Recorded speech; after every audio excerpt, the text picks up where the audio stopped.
আমি যখনই কোনো নতুন দেশে বা নতুন শহরে যাই, আমি চেষ্টা করি একটি ভিডিও বানাতে। ১ নাম্বার কারণ হলো যে আমাকে যারা ২-১ জন ফলো করে তাদের উপকার হতে পারে। আরেকটি কারণ হলো আমি নিজেও এই স্মৃতিটি রাখতে চাই। ভবিষ্যতে আমি অবসরে দেখতে পারবো।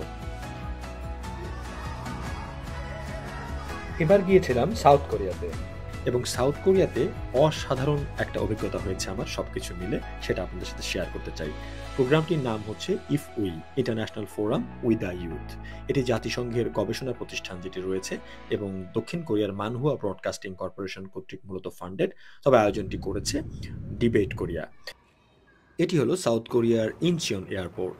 ইনচিয়ন এয়ারপোর্ট থেকে আমরা চলে যাই কোবাকো ট্রেনিং সেন্টারে এবং আমাদের কার্যক্রম শুরু হয়ে যায়।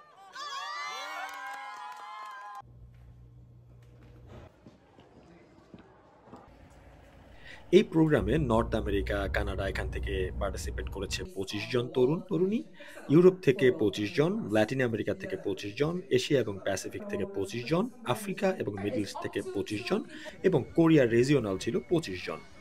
সব মিলিয়ে দারুণ এনার্জি, দারুণ সম্ভাবনা, দারুণ ডিবেট।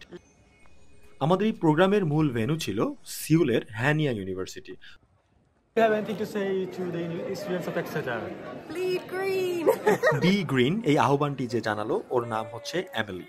এমিলি ইংল্যান্ডের ইউনিভার্সিটি অফ এক্সেটার থেকে মাস্টার্স করেছে। মজার ব্যাপার হলো আমিও ২০২০ সালে ইউনিভার্সিটি অফ এক্সেটার থেকে মাস্টার্স করেছি। আমাদের দেখা হয়ে খুবই ভালো লাগলো। আরেকটি মেয়ে আছে ওর নাম ক্যামিলা। ক্যামিলাও ইউনিভার্সিটি অফ এক্সেটার থেকে পড়া। সো আমাদের একটা দারুণ নিজেদের মধ্যে একটা রিইউনিয়ন বা গেট টুগেদার টাইপ হয়ে গেল।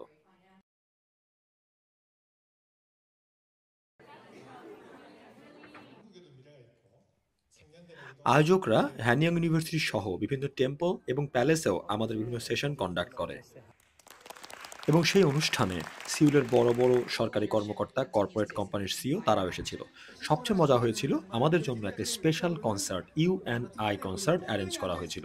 সেখানে কোরিয়ার বিখ্যাত সব মিউজিশিয়ান পারফর্মাররা পারফর্ম করেছিল।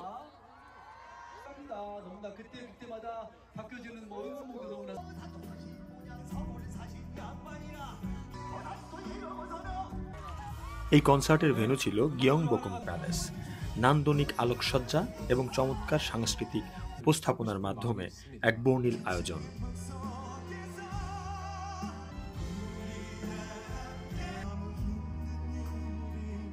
এই আয়োজনে কে পপের বয়েজ এবং গার্লস দুটো টিমই ছিল।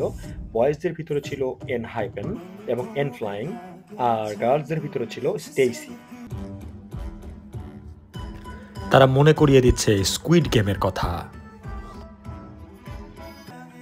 অনুষ্ঠানের ফাঁকে ফাঁকে উপস্থাপক বারবার মনে করিয়ে দিচ্ছিলেন সাউথ কোরিয়া হচ্ছে সেই দেশ যারা ট্রেইন টু বুসান তৈরি করেছে, প্যারাসাইট তৈরি করেছে, কে পপ ডেমন হান্টার্স তৈরি করেছে। তাদের যে কে মিউজিক, কে আর্ট, কে যে ফ্যাশন সবকিছুকে তারা দারুণভাবে ব্র্যান্ডিং করছিল এই অনুষ্ঠানের মধ্যে। কিন্তু এত কিছুর পরেও একটি মেসেজ কিন্তু সবসময় ছিল। সেটি হলো our sustainable future, how we can create a sustainable future for our next generation working together collaboratively.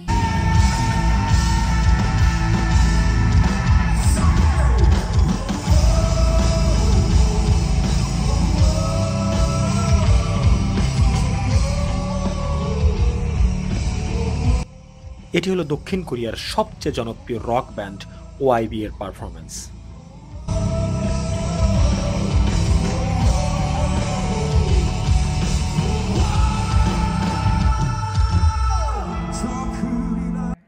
এর পরের দিন আবার যথারীতি আমাদের আলোচনা শুরু হয় কিভাবে বৈশ্বিক চ্যালেঞ্জ আমরা মোকাবিলা করতে পারি। সেই চ্যালেঞ্জ শিক্ষা ক্ষেত্রে হতে পারে, সেই চ্যালেঞ্জ আবহাওয়ার ক্ষেত্রে হতে পারে, সেই চ্যালেঞ্জ দুর্যোগের ক্ষেত্রে হতে পারে, সেই চ্যালেঞ্জ নারীর ক্ষমতায়নের ক্ষেত্রে হতে পারে।